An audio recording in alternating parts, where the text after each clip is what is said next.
Cement concrete cast करते वक्त क्या आपको ऊपर से एक्स्ट्रा वाटर ऐड करना पड़ता है?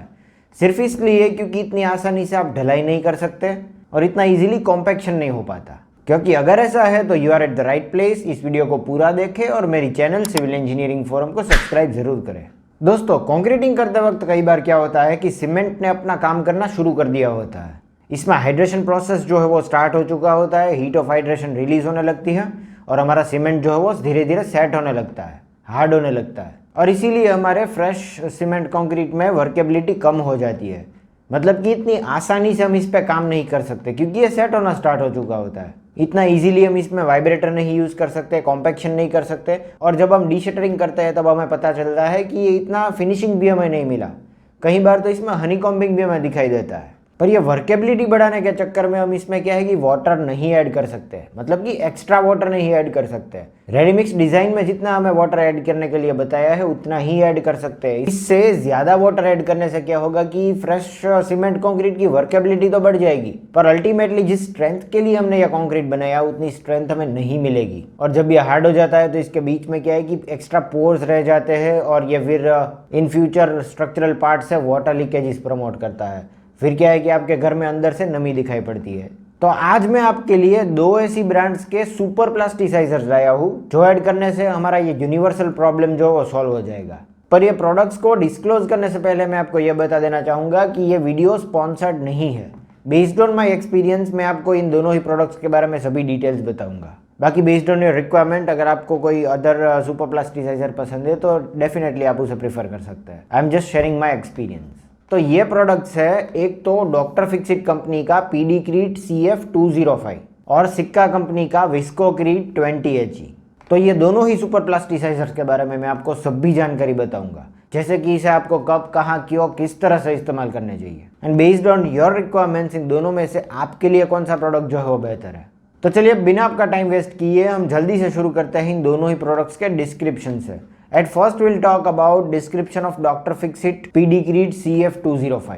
तो ये सल्फोनेटेड नेफ्थालीन फॉर्माल्डिहाइड और कुछ एडिटिव्स से बना सुपर प्लास्टिसाइजर है। और ये सुपर प्लास्टिसाइजर मतलब कि ये फ्रेश कंक्रीट की सभी प्रॉपर्टीज को एनहेंस करता है। फॉर एग्जांपल बिना एक्स्ट्रा वाटर ऐड किए, बिना इसकी स्ट्रेंथ को कॉम्प्रोमाइज़ किए ये हमारे फ्रेश कंक्रीट की वर्केबिलिटी बढ़ाता है। आप सीमेंट कंक्रीट पे बहुत ही आसानी से काम कर सकते हैं, इसे एक जगह से दूसरी जगह पे भी बहुत आसानी से ले जा सकते हैं। फिर सिक्का विस्कोक्रीट 20HE के बारे में बात करें तो ये लिक्विड एडमिक्सचर है, यानी कि सुपर प्लास्टिसाइजर केमिकल है जो हमारे डॉक्टर फिक्सिट के प्रोडक्ट की तरह ही काम करता है। पर ये फ्रेश सीमेंट कंक्रीट के साथ साथ फ्रेश सीमेंट मोर्टर में भी काम आ सकता है, जिससे कि हम प्लास्टर में भी अच्छी फिनिशिंग ला सकें और मतलब कि ये फ्रेश सीमेंट मोर्टर की भी वर्केबिलिटी को बढ़ा सके। तो विस्कोक्रीट दोनों ही जगह पे काम आ सकता है।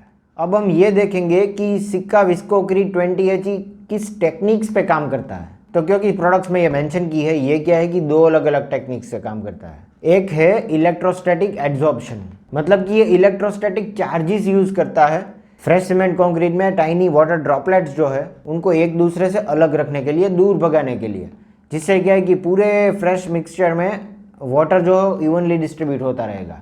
ऐसा नहीं होगा कि किसी एक एरिया में वाटर जो है एक्यूमुलेट हो जाएगा और बाकी एरिया ड्राई रहेंगे, ये पूरा यूनिफॉर्मली डिस्ट्रीब्यूट हो जाएगा। ये हो गई हमारी पहली टेक्निक। और दूसरी टेक्निक है स्टेरिक रिपल्शन। सोचिए कि ये टाइनी ड्रॉपलेट्स जो है, वाटर ड्रॉपलेट्स, उसमें छोटे छोटे हाथ है। ये सभी ड्रॉपलेट्स एक दूसरे को धक्का मारते हैं इन हाथ की मदद से और इस तरह से ये अलग रहते हैं, दूर अपार्ट चले जाते हैं और फिर से इसी तरह से ये पूरे फ्रेश कंक्रीट में और मोर्टर में यूनिफॉर्मली स्प्रेड हो जाता है और हमें एक इवन वर्केबिलिटी मिलती है। दोस्तों, ये दोनों ही टेक्निक्स को सुनने में बड़ा अजीब लगा होगा पर ये साइंटिफिकली प्रूवन टेक्निक्स है जो कि सिक्का विस्कोक्रीट 20HE में ऑलरेडी इस्तेमाल कर ली है और साइंटिस्ट ने अप्लाई कर दी है। तो अब हम बात करेंगे कि हम इन केमिकल्स को कहाँ पे इस्तेमाल कर सकते हैं, यानी कि इनके एरियाज ऑफ एप्लीकेशन।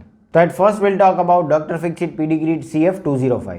इनके एरियाज ऑफ एप्लीकेशन देखें तो ये हाई परफॉर्मेंस कंक्रीट जैसे कि कॉलम्स, बीम्स, डेक्स, डैम्स, मतलब स्पेशल पर्पस के लिए अगर हमने कंक्रीट बनाया है तो उसकी स्ट्रेंथ एनहेंसमेंट के लिए हम इसे इस्तेमाल कर सकते हैं। दूसरा है general purpose ready mix concrete, RMC जो हम ऑर्डर करते हैं जनरल पर्पस के लिए, स्ट्रक्चरल पार्ट्स के लिए, उसमें फिर प्री स्ट्रेस्ड कंक्रीट में, फिर प्री कास्ट कंक्रीट में इसे इस्तेमाल कर सकते हैं वर्केबिलिटी और स्ट्रेंथ को एनहेंस करने के लिए।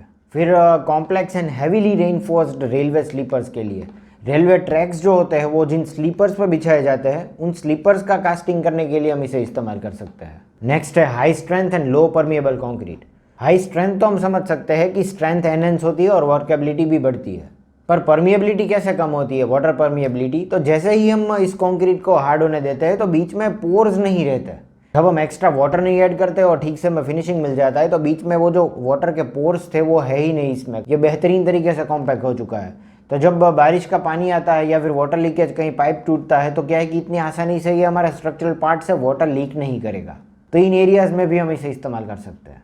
फिर नेक्स्ट है मास कॉन्क्रीटिंग वर्क, यानी कि बड़ा कॉन्क्रीटिंग अगर हम करते हैं जैसे कि डैम्स का, राफ्ट का, तो उसमें हीट ऑफ हाइड्रेशन ज़्यादा रिलीज होती है, तो उसमें भी हम इसे रिड्यूस करने के लिए इस्तेमाल कर सकते हैं। फिर हम बात करेंगे सिक्का विस्कोक्रीट 20 AG के एप्लीकेशंस के बारे में। तो ये प्री कास्ट कंक्रीट में, यानी कि फैक्ट्रीज में जो सीमेंट कंक्रीट कास्ट होकर के आता है या फिर सीमेंट मोटर पहले से फैक्ट्रीज में कास्ट होकर के आता है, जैसे कि डोर विंडो फ्रेम्स, तो इसमें हम ये केमिकल ऐड कर सकते हैं फ्रेश कंक्रीट में। फिर इसे हम फास्ट ट्रैक कंक्रीटिंग, यानी कि इमरजेंसी वर्क्स जैसे कि रोड वर्क्स, हाईवे रिपेयर, फिर कोल्ड वेदर कंस्ट्रक्शन, यानी कि इमरजेंसी वर्क्स में इस्तेमाल कर सकते हैं। जल्दी से ये क्या है कि हार्ड हो जाता है, तो इसकी और एक प्रॉपर्टी हम देख सकते हैं, जल्दी से ये हमें हार्डनिंग प्रोवाइड करके देता है। तो अल्टीमेटली हम ये भी बोल सकते हैं इस केमिकल को इस्तेमाल करने से हम फॉर्म वर्क को जल्दी से निकाल सकते हैं। शटरिंग जो हमने इस्तेमाल किया है वो जल्दी से डीशटर कर सकते हैं और अगर हम चाहे तो दूसरी जगह पे जल्दी से इस्तेमाल कर सकते हैं। फिर सेल्फ कॉम्पैक्टिंग कंक्रीट में भी हम इसे इस्तेमाल कर सकते हैं, इस केमिकल को, सिक्का के केमिकल को। मतलब कि ऐसा कंक्रीट कहीं जगह पे क्या है कि इतनी आसानी से वाइब्रेटर नहीं पहुंच सकता, इतनी आसानी से हम कॉम्पैक्शन नहीं कर सकते, या इतनी कॉम्प्लेक्स जगह होती है, बीम कॉलम्स के जॉइंट रहते हैं, टी बीम का जॉइंट रहता है, तो मतलब ये कॉम्प्लेक्स जगह पे हम सेल्फ कॉम्पैक्टिंग जो अपने आप कॉम्पैक्ट हो जाता है, ये इतनी ज़्यादा वर्केबिलिटी रहती है। तो ये वर्केबिलिटी बढ़ाने के लिए हम इस केमिकल को इस्तेमाल कर सकते हैं। और आखिर में हम इन दोनों ही प्रोडक्ट्स को एक्चुअल में अप्लाई कैसे कर सकते हैं, किन प्रपोर्शन में हम इसे ऐड कर सकते हैं, इसके बारे में बात करेंगे। तो डॉक्टर फिक्सिट पीडीग्रीड CF205 की बात करें तो ये क्या है कि 5 to 10% of the recommended water content जो है वो इसका हम रिप्लेस कर सकते हैं। जितना भी वाटर कंटेंट हमें रेडीमिक्स कंक्रीट में बताया गया है उसका 5 से 10% तक रिप्लेस कर सकते हैं इस केमिकल से। उतना पानी निकाल करके इतना केमिकल ऐड कर सकते हैं। बेस्ड ऑन अवर वर्केबिलिटी, हम जितनी भी वर्केबिलिटी चाहते हैं तो 5 से लेकर 10% तक हम इसे ऐड कर सकते हैं। और सिक्का विस्कोक्रीट 20 AG की बात करें तो ये 0.2 से 0.8% तक के बीच में अगर हम मीडियम वर्केबिलिटी चाहते हैं बाई वेट ऑफ सीमेंट, 0.2 से 0.8% बाई वेट ऑफ सीमेंट, जितना भी वेट है हमारा सीमेंट का इन कंक्रीट मिक्स डिज़ाइन, उसका 0.2 से 0.8% तक मीडियम वर्केबिलिटी के लिए हम ये केमिकल ऐड कर सकते हैं। और अगर हम ज़्यादा वर्केबिलिटी चाहते हैं, जैसे कि मैंने आपको सेल्फ कॉम्पैक्टिंग कंक्रीट बताया, जहाँ पे हम कॉम्पैक्शन कर ही नहीं पाते तो अपने आप कॉम्पैक्शन हो जाता है, तो इसके लिए हमें 1 to 2% ऐड करना है ये chemical by the weight of cement. जितना भी सीमेंट का वेट है उसका 1 से लेकर 2% तक हमारा सिक्का विस्कोक्रीट 20 AG हमें ऐड करना है। तो दोस्तों उम्मीद करता हूँ आपको मेरा यह वीडियो इन्फॉर्मेटिव लगा, और अगर ऐसा है तो इसे लाइक कर दीजिए और मेरी चैनल सिविल इंजीनियरिंग फोरम को सब्सक्राइब जरूर करें। This is all for today, thank you for watching.